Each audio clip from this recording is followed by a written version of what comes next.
Good day, everyone. I am Kurt Madrable, and I am here to tell you what JASP is all about. What's the purpose of JASP, and how to use JASP in order for us to analyze and our descriptive data and we've got using our software. Before anything else, let us know what JASP is. JASP is a crafted with the aim of democratizing statistics, making complex analytical techniques accessible to wider audience. JASP is free to use for everyone.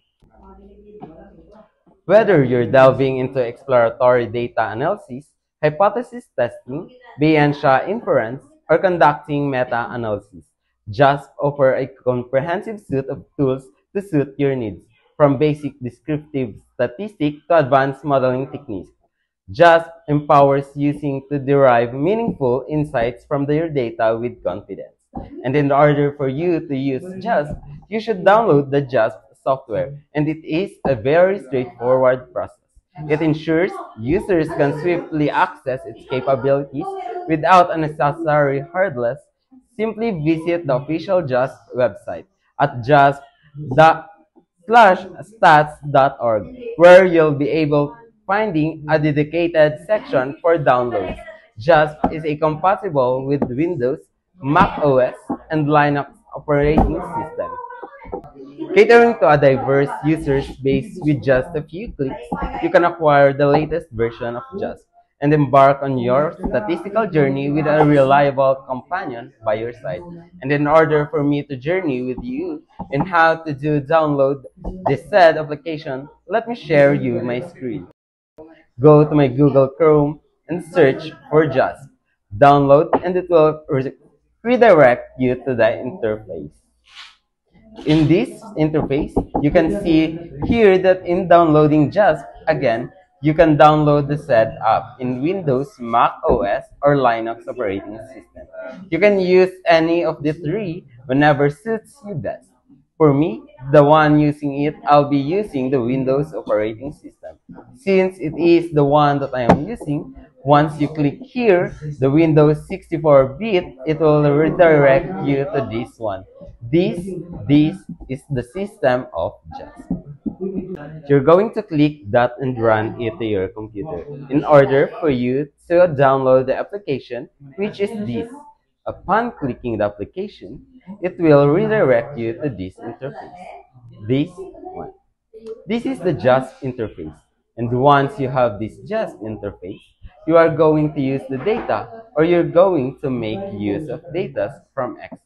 I have here a sample of Excel file. And this Excel file should be saved as a CSV.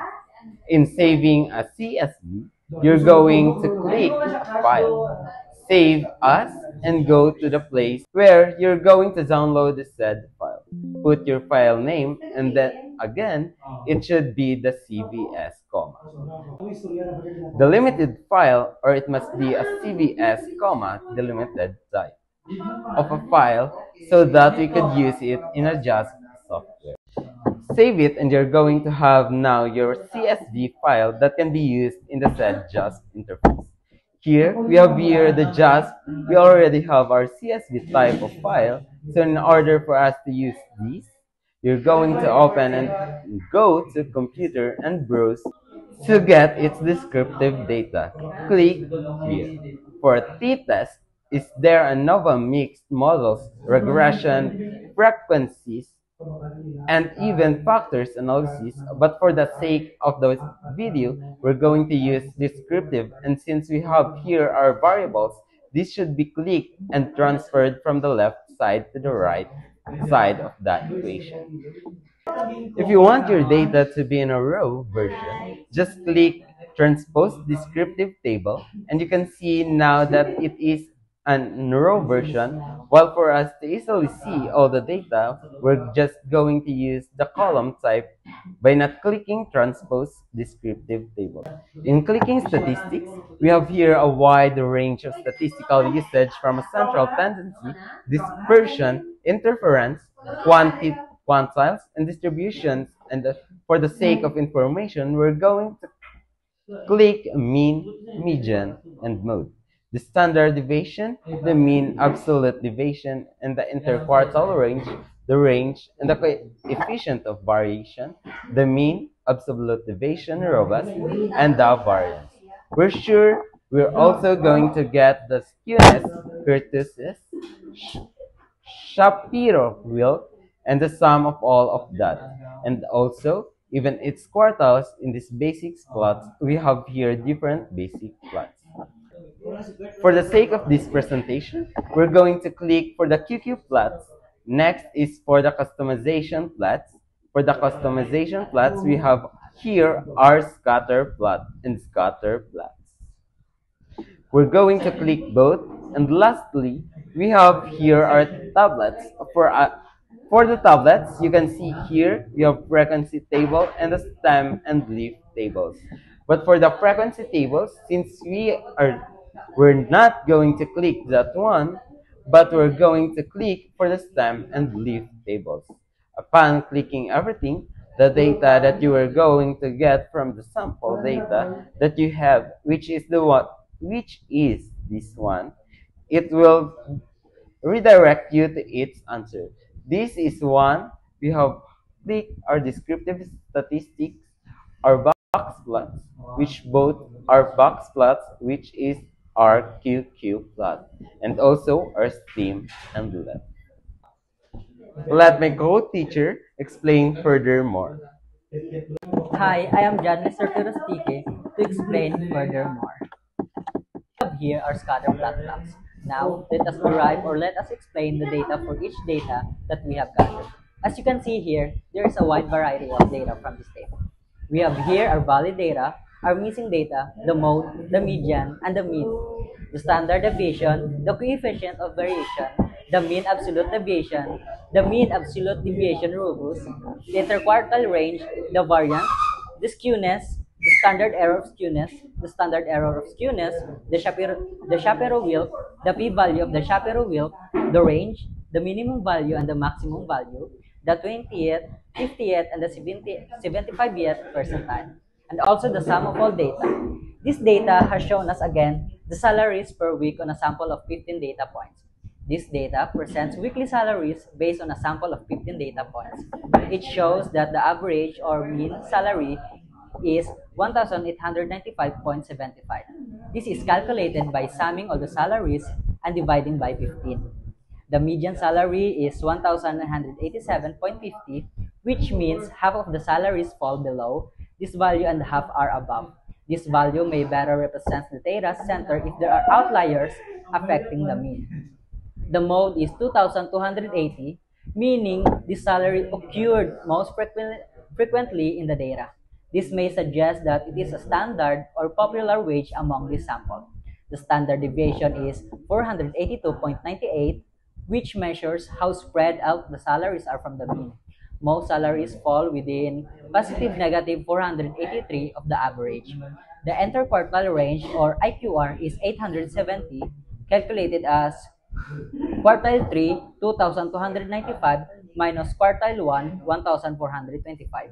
This range contains the middle 50% of the salaries, showing that half of the workers earn between 1,425 and 2,295. The minimum salary in the data is 1,225, while the maximum is 2,455, giving a range of 1,230. This indicates a wide spread between the lowest and highest salary. The coefficient of variation is approximately 0.255, meaning the standard deviation is 25.5% of the mean. This gives a sense of variability relative to the average salary. The skewness of negative 0.316 suggests that the distribution is slightly skewed to the left. This means there are some lower salaries, pulling the distribution slightly below the mean. The kurtosis is negative 1.72, indicating that the distribution is flatter than a normal bell curve, or platykurtic, with a fewer extreme values. However, it is important to note that the kurtosis value is negative 1.72, which indicates the data is less peaked than a normal distribution. This suggests the data has a lighter tails and a flatter peak. Still, because the Shapiro-Wilk test returned to p-value of 0.031, we reject the null hypothesis of normality at the 5% level. This means that the data set does not perfectly follow a normal distribution, and any interpretation of kurtosis should be made with caution, especially with a small sample size of 15. Here is the black spot interpretation. The box plot of the 15 weekly salaries shows the median line at 1,985.50, center of the data. The interquartile range or IQR extends from 1,425 to 2,295, illustrating where the central 50% of the salaries lie. The whiskers reach the minimum value of 1,225 and the maximum of 2,455, capturing the full range of the data. Since there are no data points beyond the whiskers, there are no outliers. The box leans slightly to the left, suggesting a mild left skew due to a few lower salary values. However, the relatively short whiskers imply the data is still fairly symmetrical. Here is the QQ plot interpretation. The QQ or quantile plot compares the salary data to a theoretical normal distribution. Ideally, if the data were perfectly normal, all points would lie on the diagonal line. In this case, most of the points fall close to the diagonal, indicating the data is approximately normal, though some deviation appears in the lower left, suggesting a few lower than expected salaries. These minor deviations support the Shapiro-Wilk test result. The data is close to normal, but not a perfect match. Here is the stem and leaf plot interpretation. The stem and leaf plot breaks down the salary data into thousands stems and hundreds leaves. Here is the stem 1, which approximately 1,000 to 1,499. 4 data points includes values in the 1,200 and 1,400 range. STEM 1.5, approximately 1,500 to 1,949. 3 data points include the 1,500s, 1,700s, and 1,900s. STEM 2 is 1,950 to 2,449. 6 data points clustered around 2,000s. STEM 2.5 to 2,450 to 2,999. 1 data point, 1 higher outlier at 2,455. This distribution shows more values concentrated in the 2,000 range, consistent with the mode being 2,280. The long data point above 2,450 also matches the maximum value of 2,455. This is the data that we need. Again, in order for you to put a data, you should save a CSV file in Excel. Afterwards, save it and put in your JAX interface. Afterwards, you will be redirected here and click on descriptives. Always remember to put your variable from the left side to the right side and click all the data that you need in your presentation, just like this. Afterwards, the JAX system or statistics software will give you the answer to your data. If there are more questions, if there are more clarification that you want to ask, don't be afraid to ask me and I answer your concern. This is John Lester T. Rostique, your teacher for today.